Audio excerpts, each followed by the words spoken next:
시청자 여러분 안녕하십니까. 시사정담 시작하겠습니다. 오늘도 여상훈 변호사님 모시고 한 주간의 주요 이슈들을 분석 정리하도록 하겠습니다. 여상훈 변호사님, 네. 이번 주간은 좀 이슈들이 많이 있었습니다.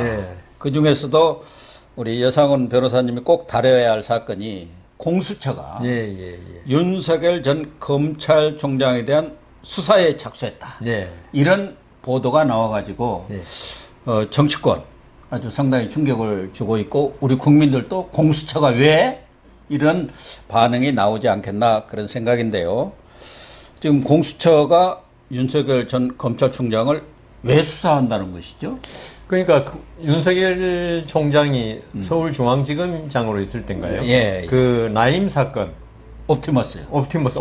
그건 뭐 항상 붙어 다녀가지고. 옵티머스 라임이가. 여기에 대해서 뭐 이름이 아주 특이하던데 무슨 세연인가 법정인 바로 세우기인가요? 지금의 야권 인사들만 골라서 고소를 전문으로 하는 사법정의 바로 세우기 시민운동 행동해갖고 뭐 사세연인가 뭐 하여튼 이름이 아주 길어서 근데 이제 그 사람들 그 정체는 뭐 대충 알겠더라고요. 지금 야권 인사들만 골라가지고 고발하는 걸 전부 프로 고발러라고 그러더라고요. 그런데 이분들이 일단 하고 보자. 일단 날리고 보자. 이거예요. 그러니까 이 진실이 뭔가 이건 아무런 관계도 없고. 그래서 윤석열 총장이 아까 옵티머스 사건 거기서 누굽니까 한 사람이 고발한 걸 그 그때 장관하고 과기부 장관하고 친했던 최모 씨. 최모 씨가 자기 손해봤다면서 고발한 거에 대해서 이제 최모 씨가 아니고 이혁진이라고 있어요. 이혁진 씨입니까? 이혁진 씨. 그러니까 원래 옵티머스의 창업자이고 사주입니다. 지금 미국으로 가가지고 내빼을 했는데 거기 가서 김치 장사하는데도 소환도 안 오고 있습니다. 그래가지고 그 사람이 고발한 사건을 윤석열 총장이 수사를 갖다가 뭐 제대로 안 했다. 그 얘기죠. 그래서 이번에 이제 그걸 어떤 직권 남용, 직무유기 등으로 이 사세연이 윤석열 총장을 고발했어요. 그게 4개월 전에 고발했는데 지금까지 가만히 있었어요. 묻어넣었다고. 그다음 또 한 개는 한명숙 총리. 전 그에 대한 그때 한번 우리도 다뤘지 않습니까? 수사팀 모해 위증교사, 위증교사 뭐 이름도 아주 복잡한 우리도 잘 모르는 의혹을 감찰 뭐 이런 거에 관해서 또 뭐 직권 남용, 직무유기 이런 걸로 갖다가 고발을 그것도 사세행입니까? 사세행이 같이 고발했는데 이건 3월에 했습니다. 3월에 했습니까? 전에 옵티머스 사건은 2월에요. 그런데 두 개 다 이미 무혐의 또는 이게 벌써 저게 뭡니까? 추미애 전 장관 때 윤석열 총장 징계 하면서 구실로 삼았는데 거기다도 넣지도 않았어요. 아니 워낙 말이 안 되니까 아예 안 넣은 정도 사건이라고요. 이걸 가지고 또다시 한번 찔러보는 거예요, 계속. 그래서 이제 윤석열 총장이 이제 우리도 알다시피 슬슬 이제 몸체비를 갖추니까. 몸풀기에 들어가니까. 몸풀기가 아니라 이제 직접 나선다고 이제 그러니까 이제 김대업이가 또 나타나더라고요. 그래서, 우리 국민들은 왜 그렇지 않습니까? 어디에서 조사를 한다 그러면은. 저 사람이 뭔가 있구나 하는 국민들 어떤 심리. 그걸 이용하기 위해서 이게 사실은 그래서 일각에서는 공수처가. 이 고발이 들어오면 그냥 형식적으로 절차는 진행해야 된다. 그래서 하는 것이라 하는데 제 생각에는 공수처가 김진우 공수처장이라든가 공수처가 저번에 이성윤 황제 출석 이런 거 볼 때 그리고 공수처에 이제 우리가 설립된 동기를 이제 알겠더라고요. 그렇죠. 이게 내년 대선용이구나.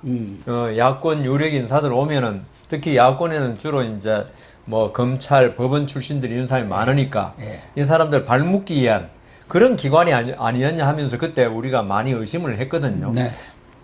그게 그대로 현실로 지금 드러나고 있어요. 그래서 이걸 갖다가 그냥 형식적인 절차 종결을 하기 위해서 그냥 고발이 있었다는 걸 확인하고 그다음 형식적인 조사 절차 아마 서면 조사라든가 해서 끝낼 수도 있다고 생각할지 모르지만 아마 제가 보는 공수처에서는 이걸 계속적으로 물고 늘어질 것 같아요. 금방 안 끝낼 것 같아요, 그냥. 뭐, 윤석열 총장 출석 요구하는데 안 왔다, 뭐라든가.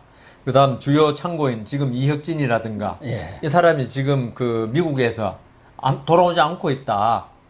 그 이혁진이는 문재인 대통령이 외국 그 순방할 때 예. 베트남하고 아랍에미리트 수행까지 했죠. 그 수행은 아니고 거기 따라 과기부 어떻게 갔는지. 장관하고 그 만나고 뭐 그러지 않습니까? 그때 과기부 장관이 지금 비서실장은 유영민입니다. 그러니까요. 예. 그래서 고발을 갖다가 이제 그거 한 건데 그걸 금감원에 시켰나요? 예. 예, 그래 고발한 건데 제가 볼 때는 이혁진 그다음 또 이 정권의 뭐 그 뒤쪽으로 이렇게 뭐 가까운 사람들 있지 않습니까? 예, 예. 그리고 옵티머스 사건에 관계되는 사람 나올 겁니다, 분명히. 그러겠죠. 참고인으로 예. 나와가지고 또 발표까지 할 거예요. 자기들은 왜 그 이성윤이 그 공소장만 그 저기 발표돼도 막 그걸 공무상 기밀 누설이니 난리 치는 사람이 제가 볼 때는 이거 딱 걸어놓고 그 윤석열 전 총장이 발목에 딱 걸어놓고 그 이런 우리가 나중에 김대엽이처럼 말도 안 되는 사람들이 나와가지고 뭐 진술을 할 겁니다. 여러 가지 뭐 이게 범죄가 확실하고 윤석열 총장이 그걸 알면서도 덮어놓으려고 했고 이런 걸 하면서 그걸 그때마다 언론에 흘릴 겁니다 아마. 그러나 윤석열 총장으로 하여금 계속적으로 지금 안 그래도 장모 문제도 있고 한데 처의 문제도 있고 한데 이런 걸 흘려가지고 계속 타격을 주겠다. 이거 아니면 있죠. 사실은 지금 그 일각에서 말하는 그냥 형식적인 절차다 그러면요. 공수처에 고발 들어오자마자 벌써 끝내야지. 이건 말도 안 되는 거다. 저도 뭐 어떤 그 의뢰인이 고발했는데 경찰에 전화 왔더라고요. 뭐라고 그러냐면 이건 하도 말이 안 돼서 각하했다고. 그러니까 나오란 소리도 안 해요. 그런 식으로 간단하게 처리할 것 같았으면 벌써 사세행위 고발했을 때 이미 끝났을 것이다. 그런데 왜 3, 4개월 놔두고 지금 하느냐? 이거는 윤석열 총장 발목 잡기 위해 본격적으로 들어갔다. 왜냐하면 또 공수처가 있죠. 우리가 좀 전에 말씀드린 이성윤 검사장에 대한 어떤 황제 출두 이런 게 저는 본래 공수처 자체를 처음에 막 2년, 3년 전에 KBS 이런 데 토론 나가서 할 때마다 이거는 말도 안 되는 조직입니다.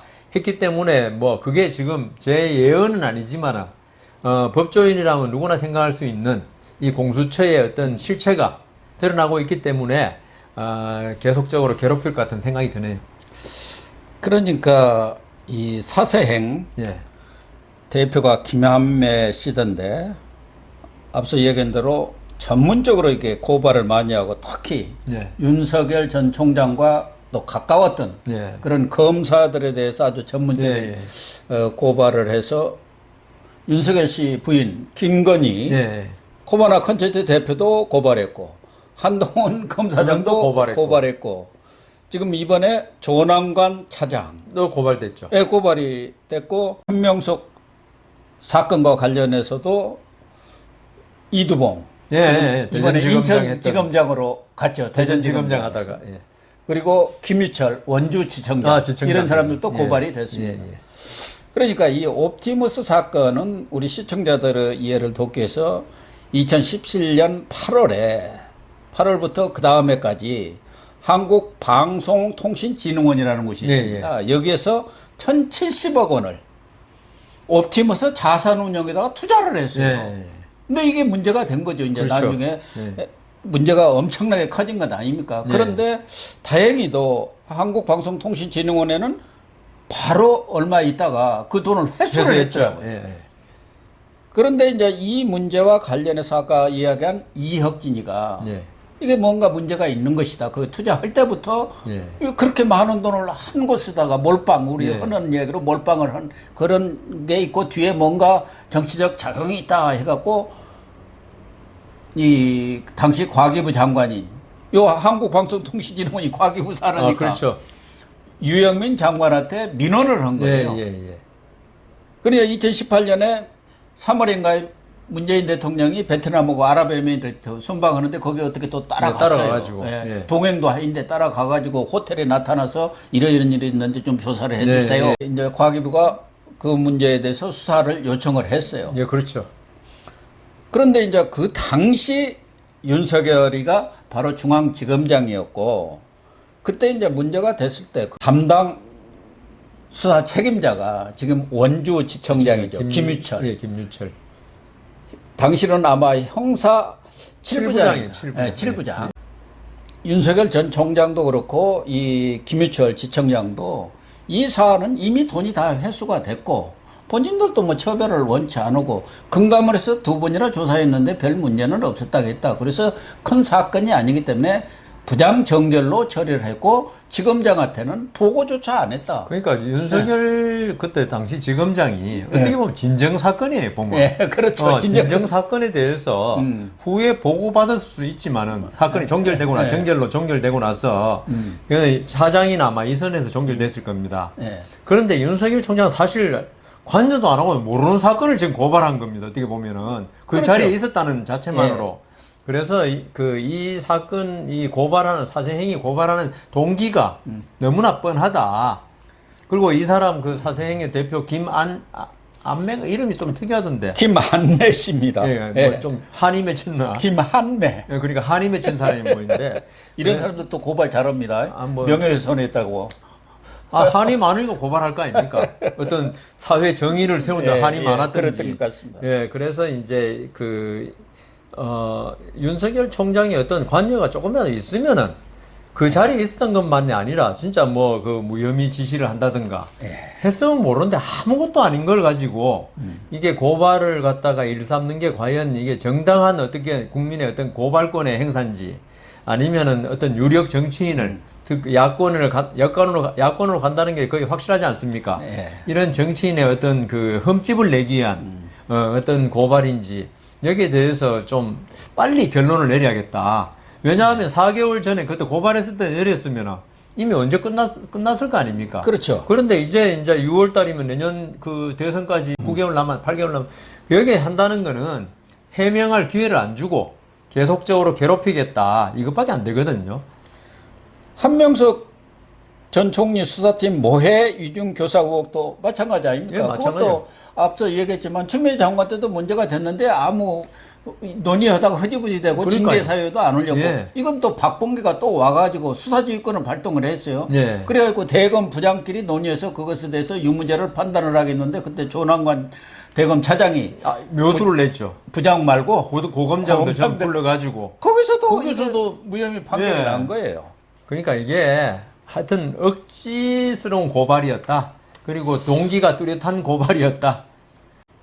뭐 친야 쪽인 그런 시민단체도 있습니다만은 특히 관변 시민단체들, 친여 시민단체 네, 많죠. 무조건 막 고발이 된단 예, 말이에요. 예, 그러면 예. 그 고발을 당한 사람은 뭐 높은 사람이든 낮은 사람이든 엄청난 정신적인 피해뿐만 아니라 물질적, 시간적 손해를 보는 건데 예. 이렇게 마음대로 고발을 하는 무슨 법으로 허용이 되어 있습니까? 대개 고소고발 사건은 자기가 당사자일 때만 하는 거 아닌가요? 뭐 고소는 이제 피해자일 때 하는 거고, 예. 고발은 이제 그 외에서 할 수 있습니다. 그렇게 돼 있죠. 그런데 이제 이 고소 고발을 일삼아 가지고 어떤 피해를 준다.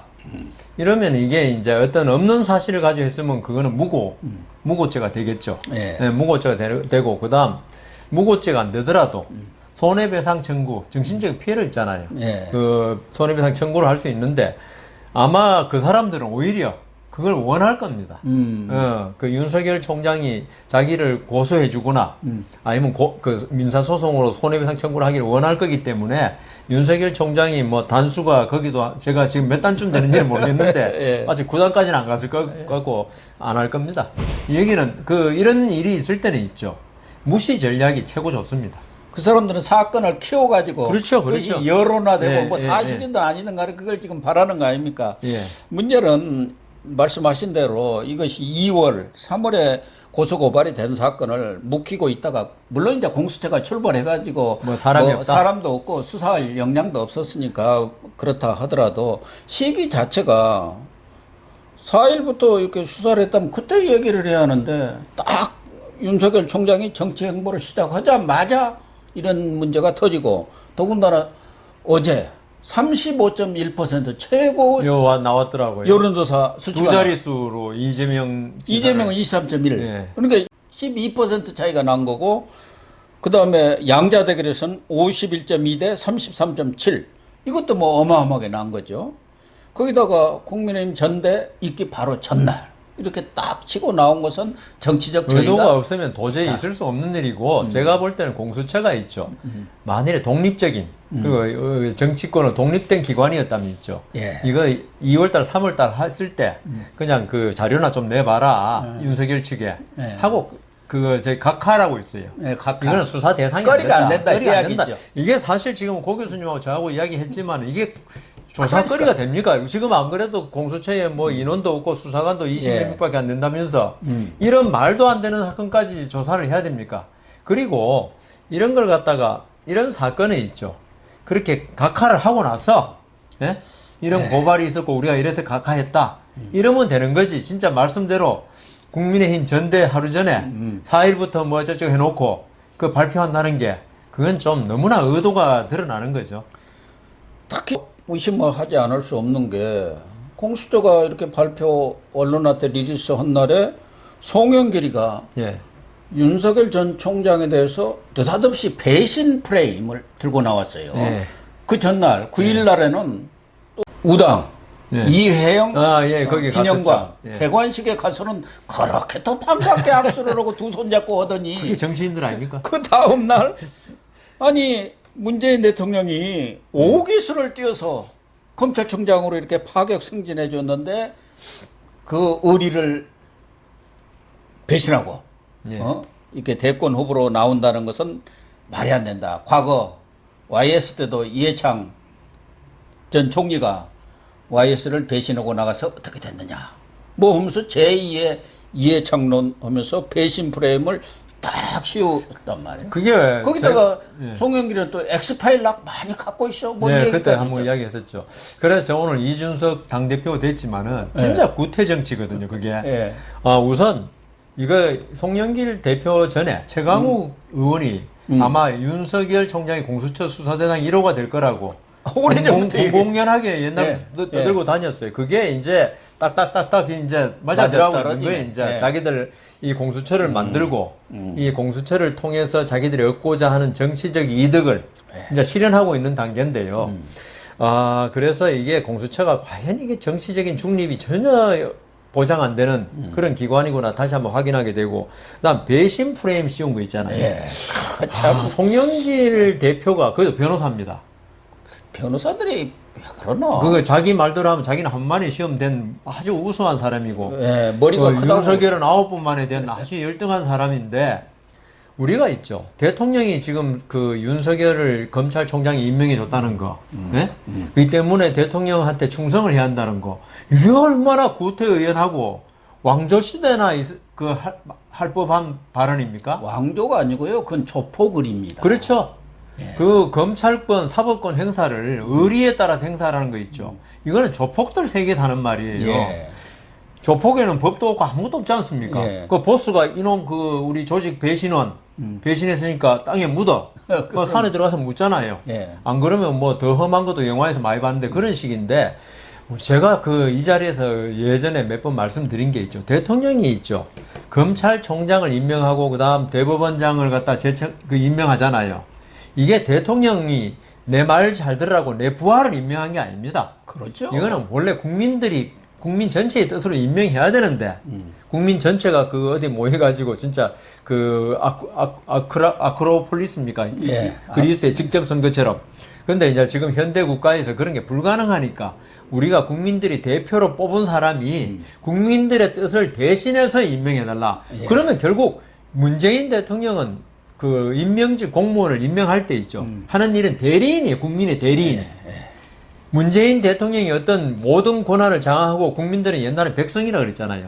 그거는 임금의 소유물이었어요. 그 소유물이니까 소유물에 그 대리인이라는 거 있을 수가 없어요. 임금은 내 권한으로 모든 걸 하는 거지. 그런 사고를 아직도 가지고 있구나. 그래서 제가 구태의연하고 진짜 뭐 지금 대명천지 우리가 민주국가로 독립한 지 70년이 되는데도 그 시골 할머니부터 대통령 보고 나라님 하는 할머니부터 그 다음 좀 배웠다는 이 집권당의 변호사인 대표까지 그 대통령이 임명했으면 대통령의 어떤 충성스러운 신하가 되어야지. 그러니까요. 어떻게 대통령을 배신하느냐. 이게 저는 그래서 이준석 대표가 앞으로 어떻게 할지 모르지만 이런 정치 체제를 예. 진짜 바꿔야겠다. 예. 저는 송영길 대표 안 그래도 고 교수님이 오늘 질문 사항이 오늘 있는지는 몰랐는데 어젠가 그젠가 신문 보니까 그렇게 했더라고요. 예. 야, 이 사람들이 지금 2030이 그렇게 이야기하고 하는데도 생각 자체는 아직 캐캐 묵은. 아니 송영길 대표는 저보다 나이 어립니다. 예. 50 몇 살이니까 저는 예. 60대가 넘었는데 저는 오히려 그 변호사고 그다음 법률 공부를 했지만 그런 생각을 전혀 안 하는데 그러니까요. 대통령의 부하라고 생각 안 하는데 아직도 대통령의 부하라고 생각하는 사람이 있으니 이게 참 기가 찰 노릇이죠. 송영길가 또 한마디를 하니까 김용민이가 수석 최고위원입니다. 그 유명한 김용민이가 가방 용두 3위가 될지 판도라 상자가 될지 두고 보자 이렇게 얘기를 했고 또 윤건영 하면은 대통령은 복심이었죠. 뭐 윤 총장 지지율 높다는데 무너지는 것은 한순간이다. 또 이렇게 탁 십자포화들 지금 퍼붓고 있는데 또 이 친문 성향 중에서 강성파가 철험회라는 모임이 있습니다. 철험회. 예. 그래가지고 거기에 김남국, 황우나 뭐 김용민 이런 사람들이 다 모여 있어가지고 검수완박 이런 걸 아주 네. 가장 강력하게 추진하는 사람이에요. 중수청도 추진하고 있는데 여기서는 지난 7일이죠. 며칠을 되지 않습니다. 그 윤석열 총장 그 징계권 때 판사 그 사찰 문건 나왔지 않느냐. 이것도 수사해야 한다. 이갖고 이렇게 하는 거 보면은 우리 여 변호사님 말씀하신 대로 다 계획이 있구나. 아, 그렇죠. 예. 예. 착착착. 예. 그러니까 제2 이회창, 제2 김대엽을 만들려는 예. 맞습니다. 그런 사람들이 이제 나타날 거예요. 예. 지난번 봤잖아요. 예. 저 재보선 때도. 그렇죠. 그 황태탕 생태탕 테러가 생태탕이니까. 오면서 증인들이 뭐 대여섯 명 나타나 지금 뭐 들어갔는지 모르겠어요. 예. 그래서 이 사람들이 제가 볼 때는 윤석열이 참 무섭긴 무서운가 보다 이런 생각이 됩니다. 예, 그래서 만일 윤석열 총장이 어떤 그 존재감이 없으면요. 예. 이렇게 그 여당에서 뭐 거당적으로 나서 가지고 윤석열 죽이게 들어갈 필요가 없죠. 그렇죠. 그런데 그 이분들이 조금 오해하고 있는 게 있죠. 윤석열 현상에 대해서는 있죠. 윤석열 그 전 총장이 뭐 구시대를 대표하는 인물이고 아니면 진짜 그 비리가 있고 이러면 있죠. 이런 식으로 나가면 어떻게 성공할지 모르지만 있죠. 윤석열은 벌써 자기들의 어떤 불공정에 대한 공정의 아이콘으로 지금 이 정치판에 등장했거든요.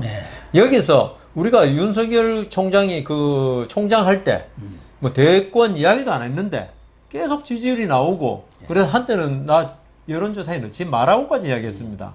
그때 우리가 한 이야기가 추미애 전 장관이 패면 팰수록 윤석열 총장의 그 존재감은 커진다 했거든요.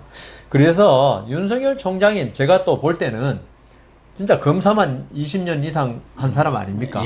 한 사람이 정보를 왜 모르고 검찰총장한테 자기에 대한 어떤 정보 다 알고 있을 겁니다. 있는 사람이 만일에 진짜 결정적인 아까 뭐 판도라의 상자인지 결정적인 게 있다고 생각되면 있죠. 안 나섰을 겁니다. 그 사람이 뭐 검찰총장 마치고 변호사 하면 돈 많이 벌 건데 그건 굳이 나설 필요 없죠. 돈 안 벌어도 뭐 처갓집도 돈 많고 자기도 돈이 120매덕 있지 않습니까? 근데 본인이 어떤 이 정치판에 들어올 때는 있죠. 이 지금 여권에 어떤 혹독한 그 공격, 검증, 그걸 앞세운, 조만한 검증이고 모함, 뭐라 모함, 공세가 있을 건 이걸 뭐 다 아이고 정치 뭐 이거는 한 18금만 돼도 다 알 수 있는 거거든요. 그래서 이 지금 여권에서 이렇게 하는 거는 있죠. 그거는 윤석열 총장의 어떤 그 힘에 대한 두려움이다. 사람이 있죠. 이게 그 어떤 그 두려움을 느낄 때 오히려 강하게 보입니다. 오히려 자기 자신이 있고, 그 다음 뭐 힘이 있다 생각하면 부드러워요, 오히려. 그렇잖아요. 공격할 필요도 없어요. 상대방이 지 힘에 쓰러질 거니까. 그래서 이 사람들이 지금 뭔가 전략을 짰다면은 좀 잘못 짜고 있는 거다. 그러니까 여권 입장에서는 윤석열을 죽이기 플랜에 지금 본격 착수했다고 볼 수 있는데 지금 상황에서는 이제 9개월 남았습니다. 대선까지. 윤석열만 어떻게든 거꾸로 때리든가 말하자면 지지율을 확 빠지게 하는 그런 전략을 쓰면은 이게 탄탄대로다. 그렇죠. 우리가 먹었다. 누워서 떡 먹기라 그러죠. 예, 그렇게 생각하는데 네. 저는 참 무서운 게 지금 송철호 시장 네. 그거 하나 대통령이 30년 친구 한번 당선되는 게 내 소원이다 하니까 청와대 8개 기관이 다 동원되고 경찰도 네. 동원되고 네. 해갖고 네. 하명 수사고 해갖고 결국 죽였어요. 그런데 이건 대권이라는 것은 모든 권력을 놓고 지금 싸우는 네, 거야. 그렇죠. 그러니까 윤석열 한 사람을 죽이기 위해서 사실이든 아니든 네. 정말 어마어마한 마타도어, 흑색선전 모든 수단이 동원될 것이다. 네. 그거에서 지금 단추를 조금 뚜껑을 연 거 아닌가. 그게 저는 두려워요. 근데 저는 우선 우리 몇 번 이야기한 윤석열 전 총장의 맷집 그걸 한번 봐야겠다. 예. 검찰총장으로 있을 때 있죠. 살아있는 권력 아닙니까? 그때는 그 문재인 대통령이 살아있는 권력 아닙니까? 여기에 맞설 수 있다는 거 아무나 못합니다. 예. 그런 그렇죠. 걸 봐도 그렇고, 그 다음, 제가 그 지난 시간에 이야기했는데, 대선은 있죠. 선거는 바람이잖아요. 바람이고 어떤 트렌드의 문제였다. 예. 우리 박근혜 전 대통령이 최순실 그 트렌드에 엎혀버리니까, 백약이 무효고, 물론 후보도 전 고만고만하게 문재인 대통령한테 당할 수가 없었지만은, 그런데 이번 선거는 있죠. 공정입니다. 공정이고 하기 때문에 이 사람들이 어떤 모든 걸 내세워도 이기긴 힘들 것이다. 그리고 윤석열 전 총장이 그 정도는 해결할 자신을 가지고 나왔을 것이다. 그래서 지금 고 교수님은 어떤 안타까운 마음에 말씀하시지만 제가 볼 때 그 사람이 그 윤석열 전 총장 제가 관상가는 아닙니다. 관상을 볼 때 진짜 뚝심 하나만은 대단한 사람이겠구나. 그런 느낌을 가지기 때문에 이 사람들이 마타도어 온갖 술수를 다 동원할지라도 좀 힘들 것이다. 저는 그렇게 생각합니다. 저는 이제 권력을 오랫동안 네. 취재해 봤기 네, 때문에 맞습니다. 그 사람들의 그런 행태는 무섭습니다. 네. 그걸 지켜줄 수 있는 것은 오로지 국민뿐이 없습니다. 다른 사람은 못 지켜요. 그래서 윤석열 전 총장이 있죠. 선택을 잘한 게 국민의힘으로 들어가겠다는 거 아닙니까? 예. 그러니까 그 싸울 때 있죠. 국민의힘의 어떤 정당 조직을 가지고 같이 맞붙어야지 그 단기 필마로는 되는 게 아니죠. 특히 공수처가 네. 여러 얘기들이 나옵니다. 혹시 윤석열 전 총장이 공약으로 공수처 폐지를 들고 나올 때를 대비해서 그런 거 아니냐는 얘기도 있고 1호 수사 해가지고 당연히 이 검사들 또 윤석열 쪽 사람들일 줄 알았더니 이규현, 조희연 서울시 교육감 하니까 이거 여권에서 상당히 공격이 오니까 균형 맞추기 한 것 아니냐 이런 얘기도 있는데 일단 공수처가 왜 이런 정무적 판단을 했을까? 예를 들면 윤석열 전 총장 같은 분을 수사에 착수했다고 할 때는 단순히 시민단체가 고소 고발을 했기 때문에 절차적인 것을 하기 위해서 그렇게 했다고 하기에는 공수처의 판단이 아주 웃긴다는 것이죠. 예, 그렇죠.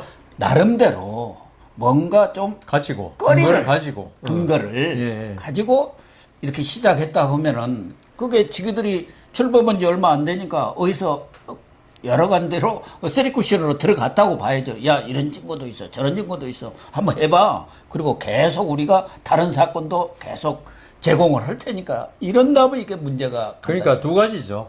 하나는 우선 급하다는 거. 공수처 및 여권이 급하다는 반증이 될 수도 있고요. 예. 진짜 거리도 안 되는 걸 거리도 안 된다면 두 번째는 어떤 일종의 자신감이 있다는 거죠. 지금 여권 측 사람들 그리고 아까 말한 옵티머스 관계되는 사람들 김대엽이가 어디 무슨 근거가 있어가지고 그거 말을 했겠습니까? 내가 그렇다면 그런 거지 하면서 그 진술을 공수처 나와서 윤석열 전 총장에 대한 구체적인 사실을 막 진술을 할 수도 있어요. 나중에 그게 결국 허위로 드러난다 할지라도 처벌도 안 받아요. 그거는 또. 그러니까요. 공수처 나와서 아무리 거짓말해도 처벌을 안 받아요. 수사기관은. 수사기관에서 말한 거는. 그렇습니까? 법정에서 선사하고 그건 위증죄인데. 그렇구나. 네, 수사기관에서 말한 거는. 참고인으로 와서 얘기하는 거. 그리고 참고인 말하는 거는 그 검찰이 바로 그런 거 시시비비를 가려내라고 있는 기관인데 왜 속냐? 네가 바보다 이런 거예요, 본래. 취지가. 그러니까 그걸 이용하는 거예요. 이 사람이 만일에 그 어떤 그 허위 고발을 하면 무고죄가 되지만은 딴 놈이 고발해 놓고 그다음 그 아까 말한 옵티머스 관계자 그것도 여권에 가까운 사람이 나가서 진술하잖아요. 그러면 이건 죄를 물을 수가 없는 거예요, 이게. 그래 이런 걸 노리고 있지 않느냐. 근데 저는 그 첫 번째 문제 그거는 별거 아니잖아요. 뭐 자기들이 급하니까 한다는 건. 두 번째가 오히려 이제 고 교수님 말씀하신 대로 조금 심각할 수 있는 문제가 생길 수 있죠. 대선 바로 놔두고 또다시 웬 사람이 튀어나와가지고 윤석열 총장의 뭐 이런 아까 그 고발한 사건에 대해서 옵티머스에서 돈을 받아 먹었다더라 뭐 이런 식으로 나온다면은 그러니까 문제예요. 거기 또 증인도 내가 주었다고 그러니까요. 나온다고요. 2019년 얼마에 뭐 강남의 모 한식당에서 예. 그 옵티머스 그 관계자하고 윤석열 전 총장이 만나서 술도 한잔 하고 윤석열 총장이 술을 좀 하는 것 같더라고. 술도 한잔 하고 그 자리에서 흰 봉투를 줬다. 이게 페라가모고 똑같다니까요. 그러니까요. 이제 그렇게 되면 되는데 그러니까 우리가 그 윤석열 전 총장에 대해서 고 교수님하고 많이 이야기했지 않습니까? 예. 이런 걸 미리 좀 대비를 해라. 이게 윤석열 전 총장이 정치에는 아직 신인이지만 주위에 많은 유능한 참모를 둬가지고 상대방의 그 어떤 그 공격거리 그걸 예상 시나리오 다 나오지 않습니까? 그렇습니다. 그걸 좀 준비하고 있으라 이거입니다.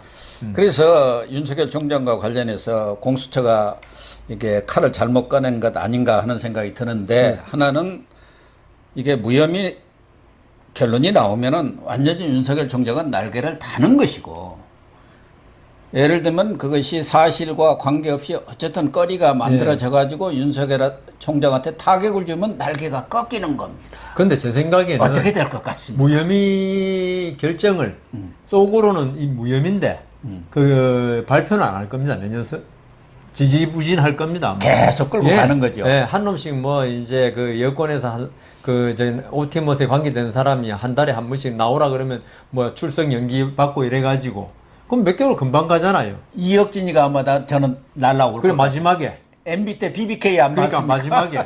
마지막에 김경원인가 이름이 하여튼 김경태인가 뭐 있었지 않습니까? 예. 그 사람처럼 제 생각에는 마지막에 왜냐하면 그 사람 구속된다 하더라도 정권에 대해서 정권만 안 바뀌면 뭐 금방 풀려날 거니까. 이혁진이는 원래 민주당이고 서초에서 출마까지 한 사람이에요. 아니 그러니까 지금 미국 캠프에도 있었고 도망가 있는 거 아닙니까 지금? 도망가 있는데 김치 장사하고 거기 무슨 한인의 그러니까. 무슨 사무총장까지 하는데도 소환도 안 해요. 딴 사람은 범죄인 인도 이런 거 뭐 사법 공조 잘하면서 예. 왜 그 사람은 놔둡니까? 그건 결국 고 교수님이 역시 그 샤프하신데 예리하신데 내년 그 대선 3월이잖아요. 3월 9일. 예. 한 1월이나 2월에 나타날 가능성도 있죠. 그러니까요. 와가지고 제2 김대엽 될 수가 있다니까. 김대엽처럼 윤석열 전 총장은 나 직접 만났다. 지금 때 내가 뭐 저거 했다. 방에 찾아 커피도 한 잔 마셨다. 커피에 보니까 설탕 2숟갈에 그 사람 프림 한 스푼만 타더라. 뭐 이런 식으로 진술한다고요. 예, 그러니까 그럴 가능성이 있으니까 이 네거티브 여기에 대해서 윤석열 전 총장은 지금 할 일은 그런 거다. 네. 결론적으로 우리 시청자님들 여권에서 윤석열 죽이기에 진짜 본격적으로 그 첫 단추를 꿰은 것 아닌가 하는 생각이 듭니다. 뭐 윤석열 전 총장도 이런 부분에 대해서 철저히 대비를 하겠지만 결국 윤석열을 지켜줄 수 있는 것은 우리 국민들의 여론밖에 없다고 생각을 합니다. 자, 이 문제는 이런 정도로 매듭을 짓고요.